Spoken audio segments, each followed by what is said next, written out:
Welcome to episode 84 of Real Health Radio. You can find the links talked about as part of this episode at the show notes, which is www.7, all spelled out, so SEVEN health.com/84.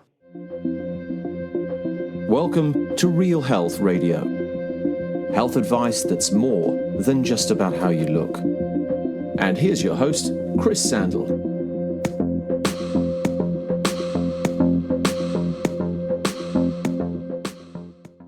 Hey y'all, it's Chris Sandel here, and welcome to another installment of Real Health Radio. On today's show, it's another one where I'm sitting down with a guest, and this week's guest is Rachel W. Cole. So Rachel is a certified life coach, celebrated teacher, and women's empowerment expert. She's spent 10 years guiding women to identify, understand, and feed their truest hungers at and away from the table. As an eating disorder survivor herself, Rachel speaks with great wisdom, sensitivity, and authority about what it takes to live as a well-fed woman in the modern world. She's traveled across the United States and internationally speaking and teaching to sold-out gatherings of women on how they too can find ease and fulfillment in their lives simply by honoring their own hungers. And Rachel holds a master's degree in holistic health education and is a certified professional coactive coach. So I became aware of Rachel probably about a year ago. I'm not exactly sure how. Maybe it was a Facebook Live that she was doing, or maybe someone shared one of her articles.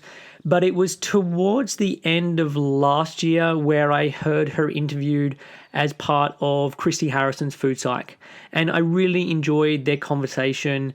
So I made a note to reach out and invite her on my own show, and this month I finally got round to doing that.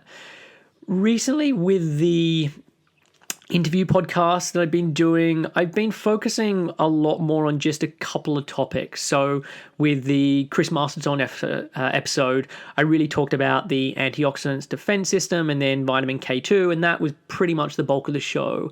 But for this show, it's much more wide-ranging, and it's me asking lots of questions to find out more about Rachel and about her story, both as an individual but as a coach as well.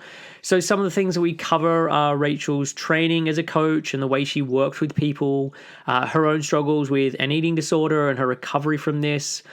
We talk about her personality type, and she identifies as a highly sensitive person. And so we talk about what this means and how this plays out for her life in everyday terms, but as a coach and how that affects her business.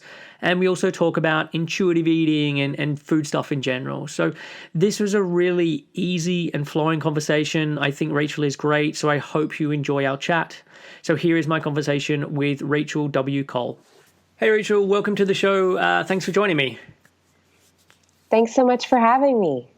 So you work as a life coach, and this is something I want to go through with you as part of the show. But just to start with, do you want to give a bit of background or a bit of your story that led into you becoming a coach, just so people who are unaware of you or your work have a bit of a sense of you? Sure. My mom would tell you that I was always probably destined to be a life coach. Okay. But about, at this point, 15 years ago or so, when I was in college, I developed an eating disorder and was really surprised by that because I had a lot of stereotypes in my mind about the type of woman or person that develops an eating disorder, and it really didn't match up with who I thought I was. I thought, smart people don't get eating disorders, feminists don't get eating disorders. And forgive me if I'm a little nasal today, I'm getting over a cold. And so that, my own recovery journey sort of, I just became super curious about how this had happened to me and what were the contributing factors. And my healing journey involved, learning a lot about the health at every size movement and intuitive eating, and also, Buddhism and spirituality. And so that led me to move out to California and pursue my master's degree in holistic health education. And while I was doing that, I took a seminar in life coaching and felt sort of an instant connection to it. And my career took a few more little zigs and zags before I fully stepped into it. But I've been doing this for 7 years now, and I love it. Okay. And always running your own business, or did you start out the coaching and in some other fashion? I've always been my own boss. Okay. And look, you mentioned there about developing an eating disorder and that starting when you were at university or at college. What was it like growing up? I mean, was there any of that going on? Was there any food issues growing up, or any of that in the household? There really wasn't. I grew up in a family that loves food and, cooked a lot and celebrated food. But I didn't grow up with, pressure from my parents to look a certain way or eat a certain way. I didn't grow up in a house where there was a lot of food judgment. I was always encouraged to eat what I wanted, not what I didn't want. I never had to clear my plate. My mom, wasn't super critical of herself. I think my dad, did role model to some extent, sort of disconnected eating, that sort of, if it tastes good, eat more. Okay. But for me, the eating disorder was really a way of managing anxiety. I was always an anxious kid. And, that sort of matched up with, what had been probably up until that point somewhat latent, a societal pressure to be fit and athletic, and my eating disorder sort of grew out of what was a sort of benign, pursuit of developing a regular fitness habit that just sort of spiraled. And did you find? I mean, you mentioned about the anxiety there. Did it help to soften that anxiety to start with before it probably took over and became worse? Was there something that was helpful to start with? Absolutely. I mean, when you're sort of all consumed with sort of counting calories and minutes at the gym and numbers on the scale, that is actually pretty soothing. And yeah, that sort of worked for a while until that, started to destroy my body. And then, a number of years later, I found Zoloft, and that has helped a lot. Okay. But it's just always good to remember that often the urge to diet or the urge to sort of restrict your eating or to overconsume is often, I think, tied for a lot of people to anxiety. And what helped you then come out the other side? Was there a specific moment or moments that allowed that to happen? Well, when I, was sort of officially diagnosed and was really surprised, I was certain that nothing was wrong, and I was certain that what I was doing was, just normal, healthy behavior in pursuit of, basically what the magazines tell us. I was, which magazines tell us to do things that are pretty disordered. But so when the doctor was like, yeah, you have a problem, you have a disorder, I didn't want to have an eating disorder. I wasn't, jazzed about that. I wanted to get better. I couldn't immediately give up the behaviors because they were serving such an important function for me. But I did dive in to try to understand. And I really read everything I could get my hands on, clinical manuals and memoirs and everything I could just try to understand. Because for me, knowledge was really power. And I had a really good therapist at the time. And I do think that really getting the health at every size paradigm was hugely important. And for me, there was sort of a moment, my body was starting to sort of shut down. And I did just have sort of a moment where I was like, okay, like, what are you doing to your body? And as terrifying as the prospect of recovery is, as terrifying as at the time, putting all the weight back on, as terrifying as it was to think about relearning what hunger felt like and what fullness felt like, all of that was scary. But I did sort of reach a point where I was like, I can do the hard thing. I can do this. It's going to be hard. And there isn't really another option, that I have to sort of save myself. So yeah, good therapy, a lot of learning, and then courage. And I mean, one of the things you said there, it reminds me of something that I talk about with clients, and I've written about as well, in terms of when people reach that point of the pain of staying the same is now more painful than the pain of change, is when people will finally make that change. And where someone's rock bottom is will differentiate from person to person. But that's normally, and it's sad that it normally takes getting to that place, but that's normally the place at which people are like, okay, now I'll change. Yes. Yeah, absolutely. We can't make people change. And I was just lucky that my rock bottom came, relatively early. Yeah. And so, I mean, you studied at, it was the Coaches Training Institute, CTI, if I'm getting that correct. Like, when did you do that training? Oh, goodness. I started that in 2010. Okay. And so I was, before jumping on to do this, I was having a look at their website and the stuff that they teach. And if I'm correct, they teach a thing called coactive coaching, which I'd never heard of before and not really aware of that term, or wasn't aware of the term. Are you able to describe what the style it is as part of that, or the intents, or the purpose, or principles, or whatever it is as part of coactive coaching? This is like a number of years down the line, but I think I still have a pretty good understanding. You can just describe it in terms of how you do it in your practice, if that makes it easier. Well, I think that the basic assumption is, instead of a sort of hierarchical model where the coach or the therapist are the expert and they know best, it's really a sort of level playing field. And it's very much co-designed. Each individual relationship between coach and client is unique and designed to work for and support that client. And there is the presumption that every client is creative and resourceful and whole, and ultimately knows best about them, what is right for them, what they want. And so there's not really an agenda on the part of the coach on what the client should be doing and how they should be doing it and what they should be pursuing. Sometimes people hire like a consultant who might give them their expertise about what they should do, but a coach really presumes that the client has the answers. And so coactive coaching is really coming from that place. It's deeply rooted in that belief. Okay. And so in a practical sense, then, when you're working with someone, how does that relationship or how does that dynamic work in terms of either you giving advice or what you're working on, that kind of thing?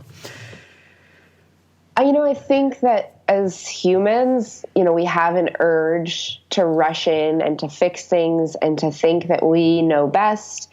And so it does take practice to really root into this idea that when a client is struggling, it's not your job to just write a prescription for what they should do, but really to support them in figuring out the answer for themselves and the next step for themselves. And of course, there's some collaboration there.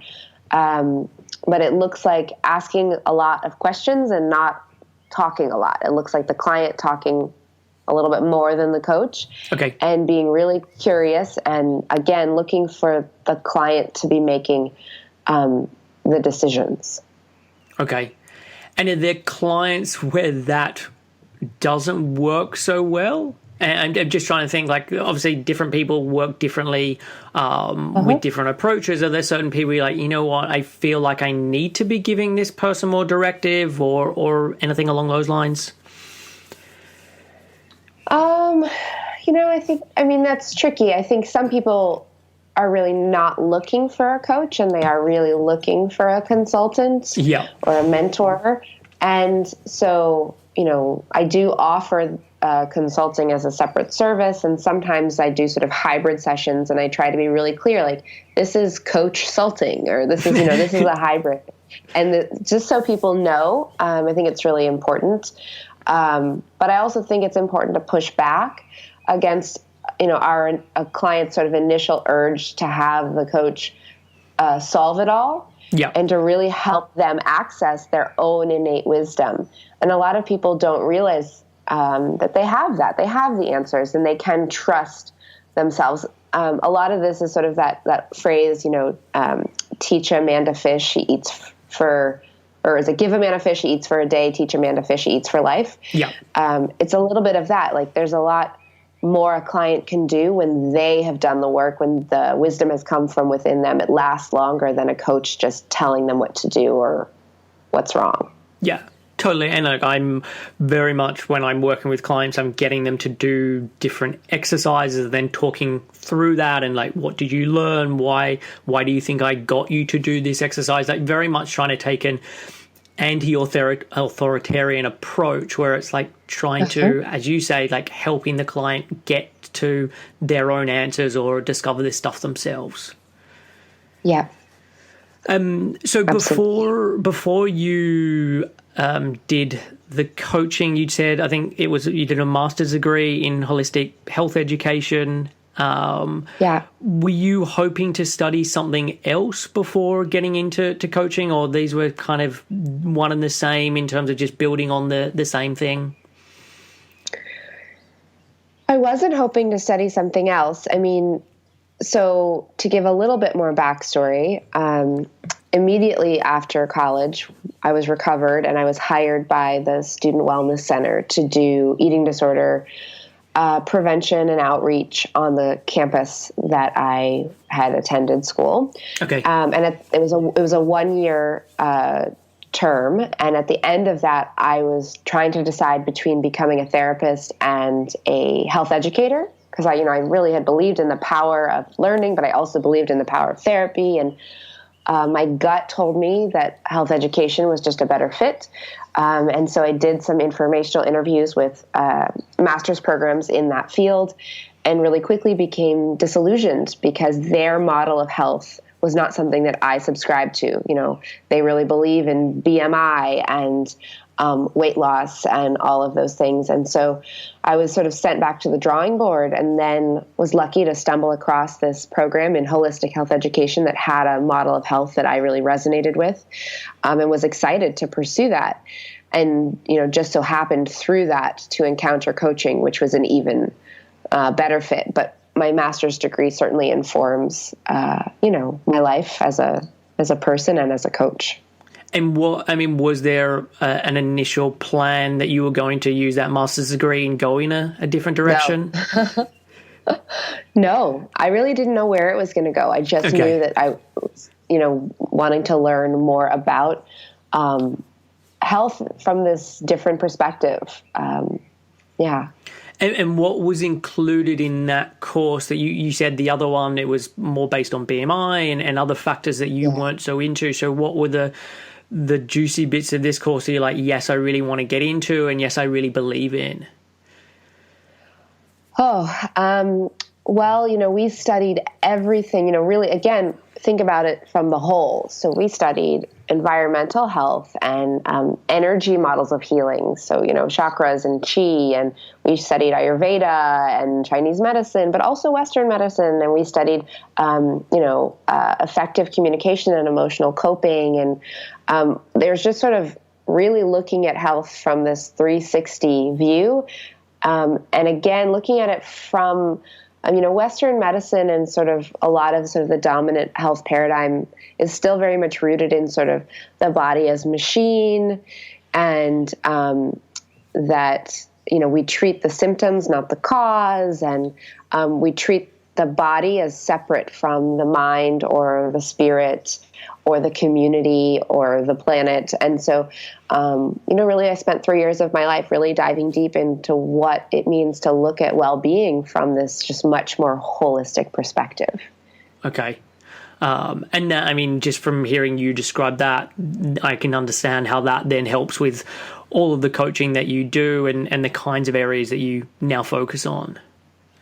Yeah, absolutely. I did my master's thesis, really looking at a model of eating, that sort of was more integral and included mindfulness and included,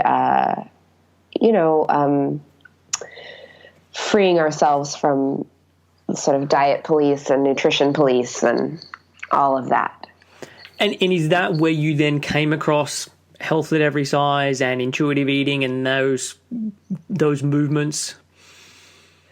I was originally introduced to them by my eating disorder therapist back when I developed an eating disorder, but I was able to sort of academically study them and really dive deep into the research. Like if you're not familiar with Linda Bacon, she's one of the leading researchers in health at every size, and really look at it from a more scientific and empirical standpoint, and really root into for me that like that's where it's at. That's the work I want to be doing, is helping people access this new paradigm. Okay. So one of the other things I really wanted to talk to you about is I've heard you describe yourself as a highly sensitive person. And while I've always been, say, aware that different people have different temperaments or might describe themselves as an introvert or an extrovert, I'd never heard that category of a HSP that you describe and identified. And so I'd love to have you talk a little about that, because I believe probably a lot of my audience have probably not heard of that either. Yeah, so the term is originally coined by Dr. Elaine Aron, and she wrote a book I think in 96 or so called The Highly Sensitive Person that I highly recommend people read. But basically about 20% of the population are highly sensitive people. They are it's a sensory processing sensitivity. So it means that we take in more stimuli, and there isn't one type of HSP. So some HSPs are more sensitive to light and sound, and some are more sensitive to energetic or emotional stimuli. And we really do experience the world differently. And, our nervous system just takes on more. So there are strengths and challenges with this temperament. It means that, if you think of sort of how a dog can hear things that humans can't hear, or smell things that humans can't smell, it's sort of like that. And so we're able to pick up on more, and that's really useful. But it also means that there's a responsibility that HSPs have to manage their sensitivity, because it is easier for us to become overstimulated. So that's sort of a general overview of it. And how then has that affected your life, if I'm thinking about it from a general sense, but also being the practitioner that you are and running the business that you are and doing the kind of work that you do, where you are working closely with people one-on-one, and how draining that can be. So how's that played out? I think just knowing that this terminology exists. When I first learned about highly sensitive people, it was really a moment where I made sense to me for maybe the first time in my life in this really deep way, and also was able to use this research and these texts to help my family of origin, my mom and dad, like, oh, that's why you were the way you were growing up, or that's why the way you are the way you are. So it's just incredibly healing from that level. And then, of course, it helps me to feel, I think, more justification in making just lifestyle choices that are supportive of me without that internal critical narrative of, you're too sensitive, or you're too weak, or you're too high maintenance, or that kind of stuff, which can get in the way of us really sort of setting up our life to support us to be our optimal selves. Yeah. So I would say, and then also just, it helped when I, met my now husband, having the language now allowed me to educate him about why I am the way that I am, and how it's not a problem, and it's not something for me to be ashamed of or apologize for. It just gave me a lot of tools. And had you already discovered that before you met him? So you had the vocabulary? Okay, fine. Yeah, lucky him. I had figured that out. And in terms of my work, it definitely, supports my nervous system to work from home and to be my own boss. And it definitely, I'm doing work that capitalizes on my ability to tap into other people's emotions and even their physical experience. And, I set up things where, I don't see more than 4 clients a day, and I don't work on Fridays, Saturdays, or Sundays, and I don't work before 9 in the morning or after 5. And, as my own boss, I get to sort of design my, my work to support me.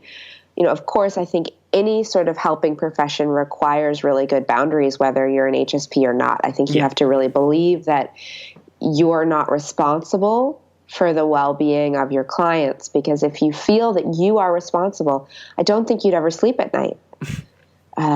So I think, just that's a little bit separate, but I think you have to have sort of a really core belief that everyone is responsible for themselves and on their own journey. And just because your clients are having a hard week or are struggling with something, that might be the best thing for them. That struggle might be a good thing, and that you don't need to rescue them or save them.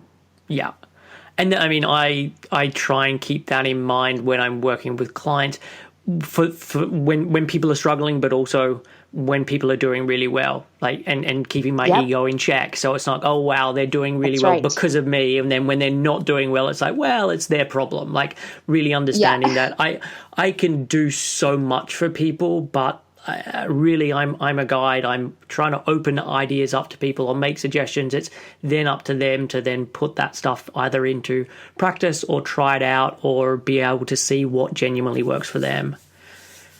Yeah, my clients are the ones that achieve. I try not to take credit for it. It's really they did the work.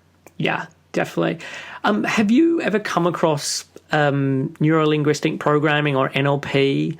And the reason I'm asking is when you described being a HSP and when I've done a little bit of research into it, I remember when I studied or read different stuff on NLP, they talk about different learning and different thinking styles, where how these ways of thinking about the world impact on personality types and characteristics. And so you have people who are more, say, visual and they'll process the world in that way, or people who are more auditory, or people who are more kinesthetic.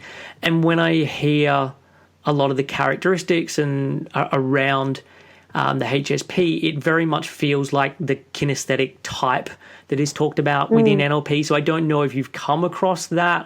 If you have, I'd be interested to hear your thoughts. I have heard of it, and I know some people who are trained in it. I'm not deeply familiar with it, but I absolutely believe that we experience the world differently and we learn differently. And I teach a course, and the activities in the course are very much designed to have a little something for everybody based on how you might be able to take in new information. Okay. And I mean, look, you just mentioned the course there. I'm assuming you were referring to the course Feast. Yeah. I teach a 3-month course for women who want to, it is about, finding peace with food. So a core section of it is really learning or practicing intuitive eating, but it's based on foundations of self-compassion and managing our sensitivity and learning to cope with emotions effectively. And then, my work tries to take things a step further, mirroring my own experience, which is once we learn that we can trust our food hungers, really applying that to trusting our life hungers, sort of beyond that, and how we can feed ourselves, across the board. Yeah. And I mean, I think the tagline is something like becoming a well-fed woman, which I really love. And I know from working with clients that when someone isn't well-fed, and I know you're talking about it across the board, not just from a food perspective, but it's really hard to function properly, to enjoy life, to do the things that you want to be able to do when you're not taking in enough food. So like from that perspective, I totally understand where you're coming from. And what are some of the other hungers that women... Oh, sorry, you're going to say something? I just want to add one thing, which is that, my clients aren't all restrictors. Sure. And it's really important, I think, to understand that restriction and overconsumption are really the same. They're two sides of the same coin. They're both disconnected eating, and they both come from this belief that we can't trust ourselves. We can't trust our hunger. We can't trust our body. So the people I work with have every different relationship you could have to food. But it's all sort of the same, even if they feel like they're struggling with overconsumption or underconsumption. Sure. But to your question about non-food hungers, is that what you were just going to ask? Yeah, other non-food hungers that you focus on as part of the program. Because, I mean, this is a big part of what I work on with clients. Like, once they can start to get over the food thing, it's like, let's start to address everything else going on in your life, because that's where you're going to feel really nourished. So, yeah, just some of the stuff that you focus on as part of this. Well, I don't prescribe what their hungers should be, but the sort of hungers that come up most common are hungers for human connection, hungers for creative expression, hungers for meaningful work, hungers for rest. Those are probably the big ones that come up the most. Okay. And how, as part of the program, how are you then addressing those? Are you talking about them? Are you having other speakers talk about them? Do people do writing exercise? Like, how does it then work? All of the above. Okay. And I think, it's really first looking at, it's a big step to just name it, to say, if I'm honest, I'm really hungry for human connection. A lot of people haven't even gotten to the stage of just sort of admitting to themselves, this is what I'm really hungry for. And so that's sort of step one. Step two is sort of looking at, what are limiting beliefs around this? Do I believe, that I can't have this, that I want too much, that this isn't possible, that, I'm not able to provide this for myself, yada, yada, yada. And we sort of work on breaking down some of those limiting beliefs. We work on communicating our hungers to other people. So a lot of times, especially women, try to take care of everything themselves and not have any needs and not depend on other people. And so we look at, turning to other people and looking to them to help us feed ourselves. And then a lot of it is baby steps. We like to have sort of, big sweeping change. In 1 week, we like to solve everything, but that's not really the way that it works a lot of the time. So we're looking at, what incremental change could you make today in the next 24 hours that would feed this part of you just a little bit? And then tomorrow, what could you do today that would feed this part of you just a little bit? And then over time, that's cumulative. And I think, if I'm getting this right from what you had on the website, you've run this 5 times already, or you may be currently doing the 5th group at the moment. I know from my own client experiences, like, working with clients is where I learn the most. Like, I can do programs and study and read and whatever, but going through the process of working with someone is where I make the biggest leaps and bounds. So what have you learned through doing the program 5 times, and how has it evolved over those different times? 100%. The course really grew out of, I traveled the country and taught, a couple dozen workshops. And in doing that and in sitting with people face to face is really where I learned, where that sweet spot is between what I have to offer and what people need or are hungry for. Okay. I think the first thing that I have learned is that the most powerful change happens when people are in a group learning versus whether they're one-on-one with me. A lot of, things happen, wonderful things happen in working one-on-one with me, but something amazing happens when my students can see themselves in each other and see their struggles in each other, because so often I think we carry around this story that, I'm the most broken one, or I'm the most dysfunctional, or no one could understand, my pain, and there's just something that happens when we see, like, oh my God, we're all the same. We're all humans just trying to figure out this thing called life. Yeah. That's very healing. And I think that just my students have also taught me that, that the way that I've structured the program is really important, that the fact that we don't really get into food until week 5, right? We really lay this solid foundation of self-compassion, of managing our sensitivities, of coping with our emotions, and that it really matters sort of the order that we approach things. And that, this is sort of an ongoing practice. I'm still very much connected to my graduates of my program. I meet with them once a month. And, it's great to sort of see like how much change can happen, and then how much, something can happen and trigger us, and how we just need to dip back into our practices. And it's not as though by the end of the 3-month program, everything in life is solved forever. Yeah.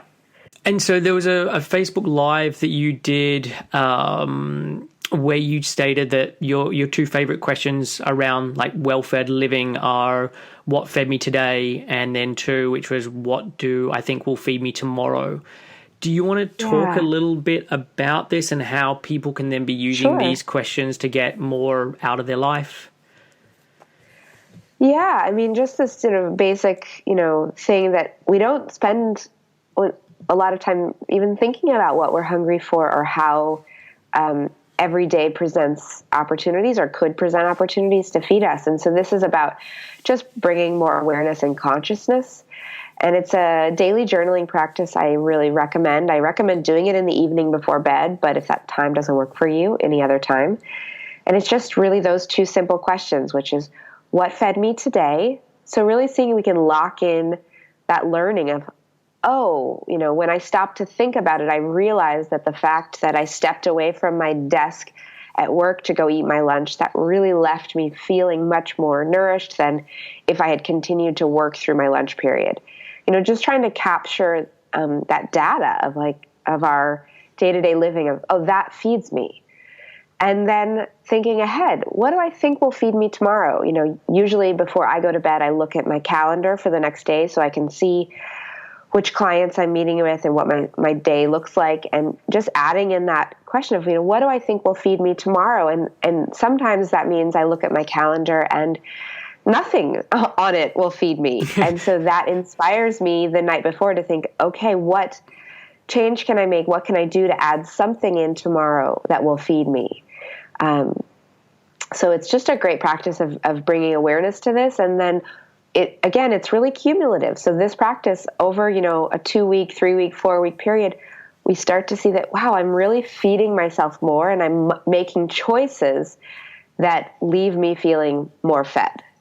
Nice. There's a thing called the 5-minute journal. I don't know if you've ever come across that or heard of it. I don't know if I'm familiar with that specifically. Okay, fine. It's a journal that you do every day. It's the same lot of questions where it's this first you spend 2 or 3 minutes in the morning answering some questions, and then 2 or 3 minutes in the evening answering questions before going to bed. And it's a lot of what you're talking about there in terms of what am I grateful for? How could this day have been better? What was great about this day? That kind of thing. But just starting to be more appreciative of life, but also thinking, how can I be filling it up with more things that are going to be supportive for me, or are things that I want to be spending my time on? Yeah. Sometimes it just takes just a few minutes, and it can change so much. And I totally second that. I do this with clients all the time, and I'm always up front in the beginning to say, look, the first couple of days you might not necessarily make or notice a huge difference, but the more you do this and you're consistent with it, the more it starts to add up. I think about it the same way as meditation. Normally, someone doing meditation once doesn't change very much, but when people can stack 5 days and 10 days and 15 days on top of one another, that's when they have those real differences in terms of, I feel much calmer, I don't have so much anxiety, those kind of things. Yeah, and it's helpful to remember because, again, I think our mind thinks, I need to meditate for an hour every day. And if I don't meditate for an hour, then what's the point? And so just that reminder that, 1 minute, if that's where we're starting, is great. Yeah. Yeah, I mean, I use Headspace a lot with people because it's 10 minutes. And the comment is always, I would prefer you to do 10 minutes each day than do 2 days a week where it's half an hour. Like having that consistent practice where it is a set amount of time each day, even if it is really short, is going to make much more of a difference because there's that consistency. Yes, absolutely. So I know with Feast, it's not all about food, but there was a comment that you made on another podcast that I really liked, where you said a good way to tell if you're on a diet is to ask yourself if you can mess it up, which I think is a really good way of thinking about food. I mean, do you want to elaborate a little bit on this and maybe give some suggestions of a better alternative for how people can be thinking about the food that they eat or that kind of thing? Yes, absolutely. So I think, just to reiterate what you said, if you're wondering if you're on a diet, you can just sort of ask yourself, can I mess it up? Can I get it wrong? Can I eat? And I say that because there's a lot of approaches to eating out that sort of claim to not be a diet, but really they are a set of rules, Whole30, paleo, yada, yada, yada. And what we want for people is, first of all, to feel that what they eat doesn't determine whether they are good or bad. Yep. It's not a moral thing. And also, we've been fed this notion that we can't trust ourselves, that, left to our own devices, that we'll just eat sweets and, lay on the couch and never do anything. That if we just trust ourselves, that will be the outcome. But that is not what we find. We find that when we restore trust to ourselves, we actually know best what feels good and what supports us and what tastes good, and that food is not meant to be something that is so puritanical. We're not striving for perfection. My grandfather is going to turn 95 this year, and he's had dessert every day of his life. And so there's this sort of myth that, if you eat sugar, if you eat carbs. And so the process is really returning to trusting yourself and listening to your body. It's intuitive eating, attuned eating, giving up those rules, those shoulds, that sort of diet police. It doesn't mean that you might not, have a moment where your body says, this week we were just really craving green things. Certainly that happens, but it doesn't mean that you're on a diet, and it doesn't mean that if you're not allowed to have a change in cravings. And so it's really body wisdom first, without any judgment, without any sort of pursuit of perfection or sort of moral layer laid on top of it. And it results in, people feeling sane around food, not thinking about it so much, not obsessing about it, not spending so much time, or, not having that guilt, feeling more relaxed if you get an invite to a party or a social occasion, not even having to worry about, well, will I be able to eat there? And of course that's, different if you have a food allergy or something like that. And so, there's the book, Intuitive Eating, is out there in its third printing, and I highly recommend it for anybody who's curious about shifting to this way of eating. It's just incredibly liberating, and again, it's lasting. So I don't need to hire anybody or follow any plan in any given moment because I've been practicing this for so long. I now know, am I hungry? Am I not hungry? What do I want to eat? And I feel total permission to eat anything. Yeah. And I've done a whole podcast on intuitive eating, and I've interviewed Evelyn Triboulet, who is one of the authors of the book. So I'm going to put both of those links in the show notes so people can have a listen to that. But the one thing I'd also add to that is I follow this principle. This is how I work with clients. My background is as a nutritionist, so I do, when I look through, there are things that I think you should be, or take the word should out of there. I think you'll do better if you're having some more vegetables here or having some more protein here or whatever.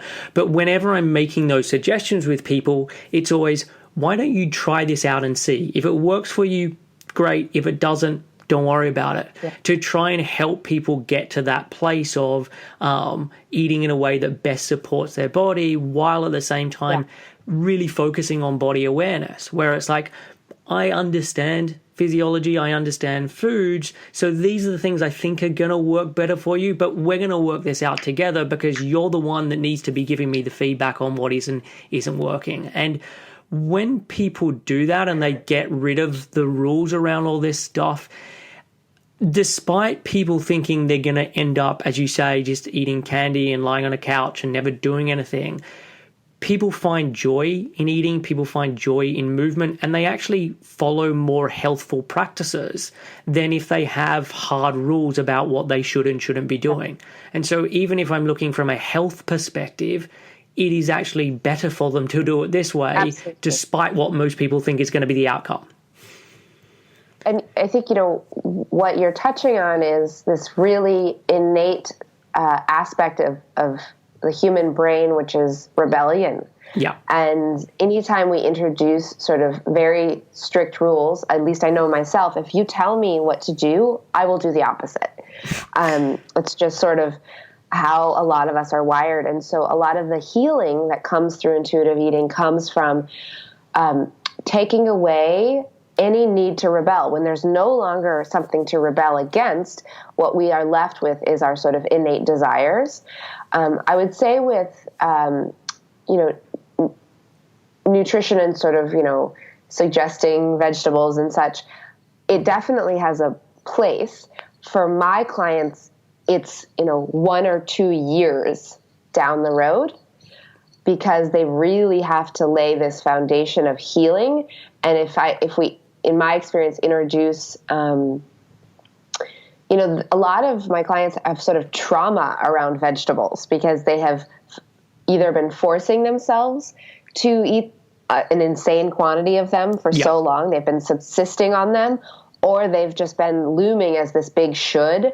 And so again, when they have experience and time under their belt, in the book Intuitive Eating, the chapter is called Gentle Nutrition, and it's at the very end for a reason. Yeah. And I don't even have my clients read that chapter until way down the road. The intuitive eating nutritionist that I work with tells this great story about when she was beginning her intuitive eating journey. She didn't want a piece of fruit or a vegetable for 6 months, and she didn't have one. And then one day, she just had a craving for an apple. Not more than an apple. She just had a craving for an apple, but she needed to give herself that space and time, and the human body is remarkably resilient. So I think that nutrition and the nutritive contribution that foods make is important, but in my mind, it's sort of like the last step. Yeah. And look, I would say it depends on the clients that I'm working with. So I work a lot along the disordered eating spectrum, but I also work a lot with people who it's more straight up nutrition, where it's trying to have better periods or better sleep or better digestion or that kind of thing. So it really does depend. There's not diet trauma. Yeah. There's a lot more freedom. Yeah, definitely.